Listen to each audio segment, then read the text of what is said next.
2021년 2월 22일 동영상 올립니다.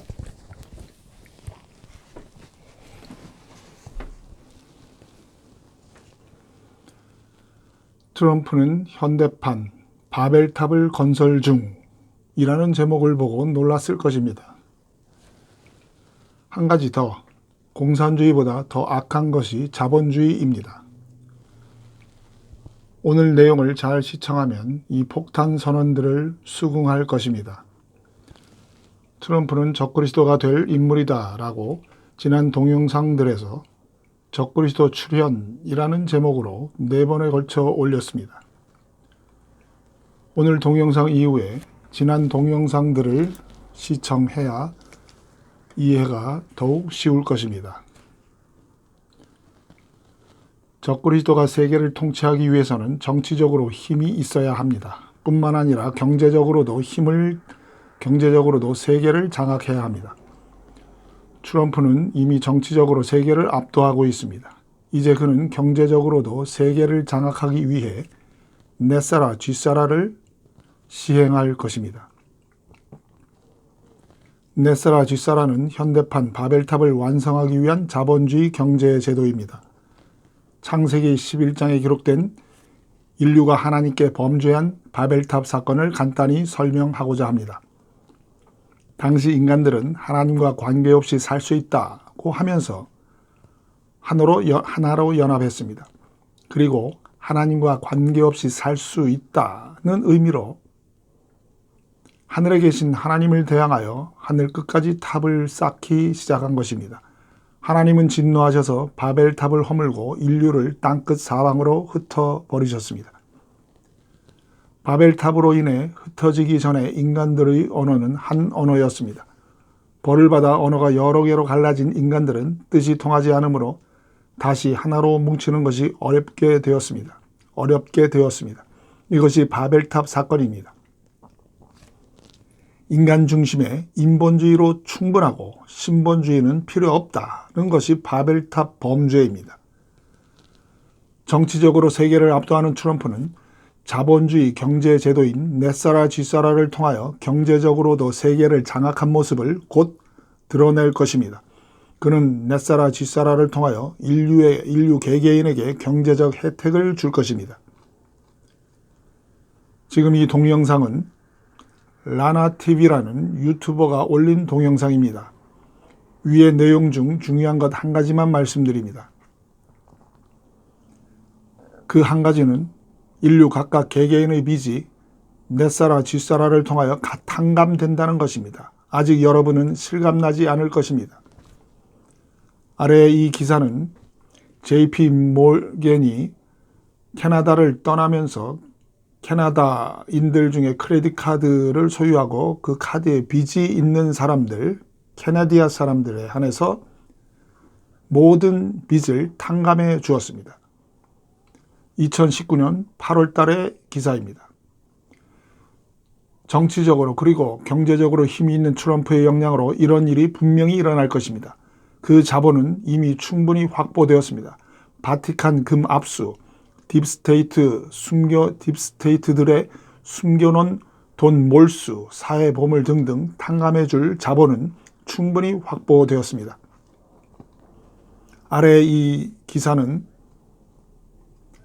바티칸에서 압수한 금괴 및 자산 총액이 전 세계 GDP의 4만 년 분에 해당된다고 합니다. 엄청나죠? 후에 넷사라 쥐사라가 무엇인지 구체적으로 동영상 올리면 더욱더 실감이 날 것입니다. 트럼프는 인류에게 정치적으로 자유와 평안을 줄 뿐만 아니라 경제적으로도 넷사라 쥐사라를 통하여 행복을 줄 것입니다. 마지막 때의 적그리스도의 통치 아래에서 평안과 안정과 행복이 있을 것이라고 성경이 예언을 하고 있기 때문에 반드시 성취될 것입니다. 이 평안은 휴거가 일어나기 바로 전에 있을 것입니다. 이전 동영상 적그리스도 출현이라는 제목의 동영상들을 꼭 시청하십시오. 넷사라 쥐사라는 현대판 바벨탑을 완성하는 기초석입니다. 지금 전 세계는 넷사라 쥐사라를 통하여 바벨탑의 범죄 현장으로 돌아가려 하고 있습니다.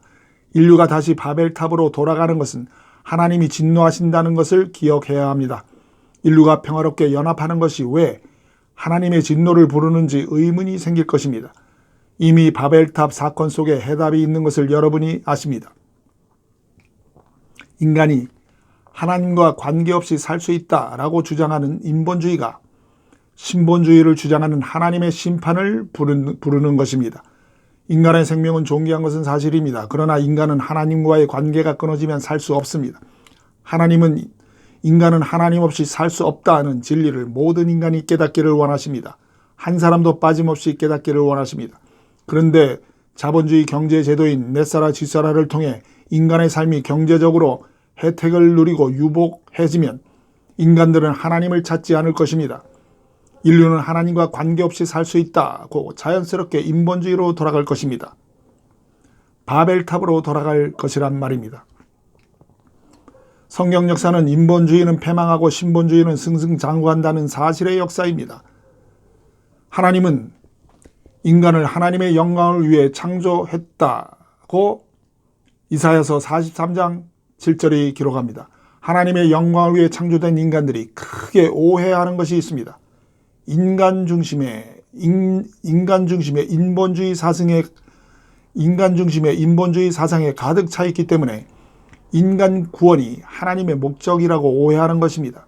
인간을 구원하는 것이 하나님의 목적이 아닙니다. 하나님께 영광을 돌리는 것이 하나님의 인간 창조의 목적입니다. 이사야 55장 11절이 하나님은 목적한 것을 반드시 형통하게 이루신다고 기록합니다. 이사야 말씀대로 하나님은 목적한 것을 간단히 성공적으로 이루시기 때문에 구원이 목적이면 죽은 인간들 100%가 천국에 있어야 합니다. 하나님은 완전한 분이시기 때문에 그렇습니다. 그런데 여러분들도 아시는 바와 같이 믿지 않는 사람이 수도 없이 많습니다. 죽은 사람들 중에도 엄청 많이 있었고 아직 이 땅에 살아있는 사람들 중에도 무수히 많습니다. 구원이 목적이면 하나님은 실패자입니다. 왜냐하면 구원받지 못한 인간들이 지옥에 엄청 많기 때문입니다. 실패자 하나님을 믿을 필요 없습니다. 그런데 감사하게도 하나님은 모든 일을 형통하게 이루시는 승리자이십니다. 인간을 창조한 목적이 하나님께 영광 돌리게 하기 위함이라면 하나님은 100% 승리자이십니다. 천국에 있는 사람은 하나님을 믿게 된 사실을 감사하면서 영광을 돌립니다. 지옥에 있는 사람은 오 주여 당신이 바로 주님이셨군요 라고 지옥에서 하나님을 드디어 알아보고 믿고 인정하면서 영광을 돌립니다. 땅에 살 때는 하나님을 믿지 않았지만 죽은 후 지옥에서 하나님을 믿고 영광을 돌리는 것입니다. 누가복음 16장에서 부자와 나사로 이야기를 우리는 잘 알고 있습니다. 부자는 천국의 모습을 분명히 바라보면서 괴로워하고 있습니다. 부자는 분명히 천상의 하나님을 알아보고 믿고 후회하면서 영광을 돌리고 있는 것입니다. 야고보서 2장 19절에는 악령들도 믿고 떤다고 기록합니다. 그 어떤 피조물도 하나님을 믿고 영광을 돌리기 위해 창조된 것입니다. 구원받은 자는 천국에서 하나님을 믿는 것이고 구원받지 못한 자는 지옥에서 괴로워하면서 하나님을 믿는 것입니다. 그들이 어디에 있든지 믿는 자는 누구든지 영광을 돌리고 있는 것입니다. 인간 창조의 목적이 구원이 아니라 영광이기 때문에 하나님은 실패하지 않고 모든 피조물로부터 영광을 받고 있습니다. 하나님은 목적하신 일을 반드시 성공적으로 형통하게 이루신다는 이사야 말씀은 옳은 진리입니다. 인간 구원이 목적이라는 생각을 갖게 된 배경은 인간 중심으로 하나님도 움직여야 한다는 인간 중심의 사상입니다. 바벨탑은 신본주의가 아닌 인본주의 사상인 것을 기억해야 합니다. 인본주의는 심판의 대상입니다. 인본주의는 하나님 없이 살 수 있다는 사상이기 때문에 심판의 대상입니다. 인본주의는 하나님은 없다는 무신론까지 주장하게 하는 엄청난 범죄입니다. 하나님은 어제나 오늘이나 영원히 살아계신 하나님이십니다. 다니엘서에 보면 사드락과 메삭과 아벳느고라는 다니엘의 세 친구 이야기가 기록되어 있습니다. 이들은 자신들의 생명보다는 하나님의 영광을 택했습니다. 느부갓네살 왕이 자신의 우상을 세워놓고 우상에게 절하지 않는 사람은 다 죽인다고 선포하였습니다. 다니엘의 세 친구가 우상에 절하지 않기 때문에 잡혔습니다. 왕이 뜨거운 용광로 앞에서 우상에게 절하지 않으면 용광로에 넣어 죽이겠다고 협박합니다. 세 친구는 아래와 같이 대답합니다. 왕이시여 왕이 우리를 용광로에 던져 넣으면 하나님이 그 뜨거운 용광로에서 우리를 구출하실 것입니다. 그러나 하나님이 비록 그러하지 아니하실지라도 우리는 우상에게 절하지 않겠나이다. 세 친구가 외치는 것은 자신들의 생명을 구원하는 것이 목적이 아닙니다. 이들은 자신들의 생명이 죽을 수도 있다는 것을 인정하고 있습니다. 이들은 하나님의 계획이 자신들이 사는 것인지 아니면 죽는 것인지 알지 못합니다. 이런 상황에서 자신들의 생명보다도 하나님의 계획대로 되기를 원하기 때문에 비록 그러하지 아니하실지라도 라고 외치고 있는 것입니다. 이들은 인간 생명보다도 하나님의 목적대로 되기를 원하고 있습니다. 쉬운 말로 인본주의보다는 신본주의를 원하고 있는 것입니다. 그렇지만 연약한 인간이기 때문에 하나님이 살려주시길 원하는 소망이 있습니다. 그러나 이들은 인본주의보다는 신본주의를 택했습니다. 요즘 크리스찬들이 트럼프에 열광하고 있습니다. 그야말로 트럼프의 인기와 지지도는 엄청나게 상승 중입니다. 트럼프라는 인물이 사람들에게 자유와 평화를 가져다 줄 것이라고 믿기 때문입니다. 크리스찬들이 하나님께 기도합니다. 하나님, 트럼프를 사용하여 우리에게 자유와 평화를 주시옵소서. 기도는 하나님이 원하는 것입니다. 그러나 위의 기도 내용 속에 신본주의 사상인 하나님의 영광은 보이지 않습니다. 같은 상황에서 다니엘의 세 친구가 기도한다면 다음과 같이 기도할 것입니다. 하나님, 트럼프를 사용하여 우리에게 자유와 평화를 주시옵소서. 그러나 우리에게 자유와 평화가 없을지라도 우리는 상관없습니다. 다만 주님의 그 어떤 목적을 이루소서라고 세 친구는 이렇게 기도할 것입니다. 하나님은 다니엘의 세 친구의 기도를 들으셨습니다. 용광로에 던져진 세 친구는 기적적으로 머리털 하나도 타지 않고 멀쩡히 용광로에서 살아나왔습니다. 이런 성경 내용을 알고 있는 크리스찬들이 현재 미국과 전 세계의 상황을 생각하면서 다니엘의 세 친구와 같이 기도한다고 가정합니다. 하나님, 트럼프를 사용하여 우리에게 자유와 평화를 주시옵소서. 그러나 우리에게 자유와 평화가 없을지라도 우리는 상관없습니다. 다만 주님의 그 어떤 목적을 이루소서라고 세 친구와 똑같은 내용을 기도합니다. 그런데 하나님은 슬퍼하십니다. 똑같은 내용인데 왜 하나님이 슬퍼하실까요? 이들이 이렇게 기도하는 목적은 이렇게 기도하면 하나님이 살려주신다는 것을 다니엘 세 친구의 이야기를 통해 배웠기 때문입니다. 용광로에서 살기 위한 목적으로 기도하고 있는 것입니다. 이들은 하나님이 우리를 살리시면 영광을 받으실 것이다 라고 기도합니다. 그러나 중심은 영광보다도 인간인 자신의 생명이 더 중요합니다. 하나님은 중심을 보십니다. 하나님은 신본주의 기도와 인본주의 기도를 그 중심을 보고 분별할 수 있습니다. 다니엘 세 친구와 현대 크리스찬이 토시 하나 틀리지 않고 똑같은 내용의 기도를 했습니다. 그러나 하나는 신본주의 기도이고 다른 하나는 인본주의 기도입니다. 바벨탑의 인본주의 사상이 크리스찬의 기도 속에 침투했습니다. 인본주의는 심판의 대상인 것을 기억하십시오. 우리는 기도가 응답되지 않는 이유가 무엇인지 깨닫는 지혜가 있기를 바랍니다. 신본주의 하나님의 목적을 기도하여 응답받는 여러분이 되길 기도합니다. 요한일서 5장 14절. 하나님의 목적대로 무엇을 구하면 들으심이라. 살아야만 영광을 받으시는 것이 아닙니다. 인간으로 오신 예수님이 십자가에서 인간을 대표하여 죽으셨습니다. 예수님의 생명이 죽었는데 하나님이 크게 영광을 받은 것은 설명할 필요가 없다고 생각합니다. 요즘 온 세상의 그리스도인들이 인류의 자유와 평안을 위해 기도하고 있습니다. 공산주의는 마귀이기 때문에 하나님이 물리쳐 달라고 기도하고 있습니다. 공산주의는 물러가고 인류가 자유와 평화를 누릴 수 있도록 기도하고 있습니다. 딥스테이트가 하나님이 인류에게 주신 자유를 빼앗았기 때문에 딥스테이트 사회 공산주의는 물러가게 해달라고 기도하고 있습니다. 매우 그럴듯해 보입니다. 그러나 이런 기도 내용은 누구를 위한 기도인가요? 인간의 자유와 행복을 위한 인본주의 기도로 보입니다.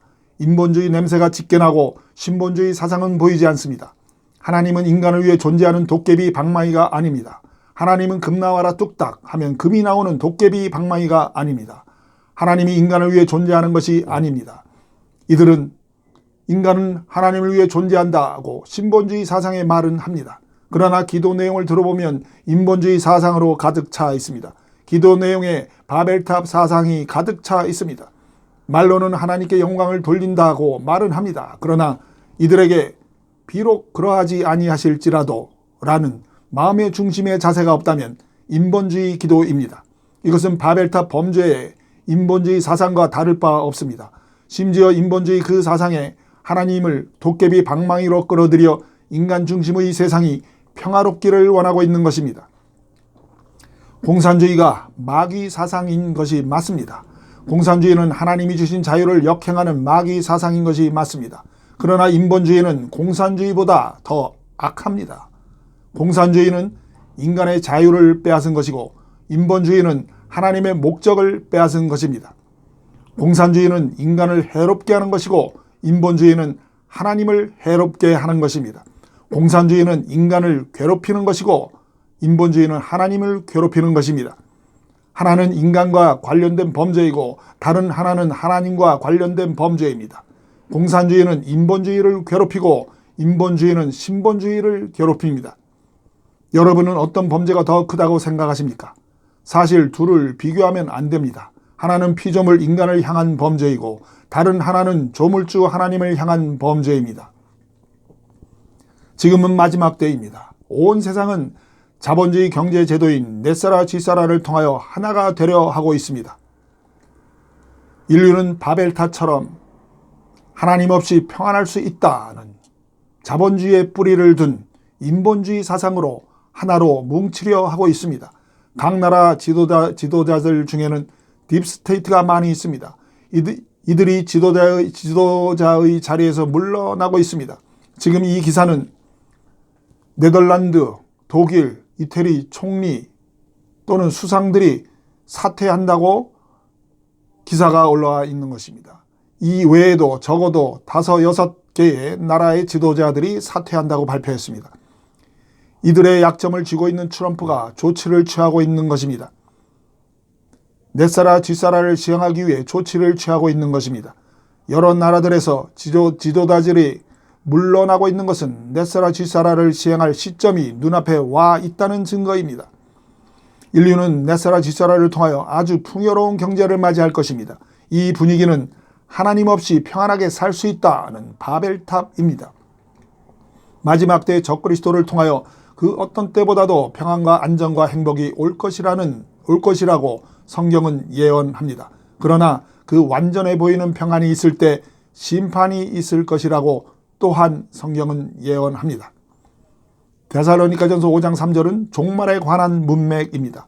저희가 평안하다, 안전하다, 행복하다 할 그때에 잉태된 여자에게 해산의 고통이 이름과 같이 갑자기 저희에게 멸망이 임하리니 결단코 피하지 못하리라. 조만간 넷사라 쥐사라를 구체적으로 다루겠습니다. 서두에 넷사라 쥐사라는 바벨탑이라고 말한 것을 기억하십시오. 넷사라 쥐사라라는 자본주의 경제 제도가 곧 실행될 눈앞의 현실은 바로 하나님의 심판의 때를 알리는 것입니다. 넷사라 쥐사라는 바벨탑으로 다시 돌아가는 인본주의이기 때문에 하나님은 반드시 심판하실 것입니다. 세계 인류가 바벨탑으로 다시 돌아가고 있는 증거가 하나 더 있습니다. 바로 언어가 하나로 된 것입니다. 우리가 가지고 있는 스마트폰으로 각 나라의 언어를 번역하는 앱을 받으면 의사소통이 자유롭게 되는 시대에 우리는 살고 있습니다. 이것은 바벨탑 심판 전에 언어가 하나로 된 것과 같은 것입니다. 언어가 하나로 된 것은 과거의 바벨탑으로 돌아간 증거입니다. 넷사라 쥐사라를 통해 자본주의 뿌리가 내린 인본주의 바벨탑은 하나님이 반드시 심판하십니다. 자본주의는 공산주의보다 더 악합니다. 인본주의 눈으로 보면 자본주의는 좋은 것이지만 신본주의 눈으로 보면 자본주의는 공산주의보다 더 악한 것입니다. 오늘 동영상 여기서 마치겠습니다.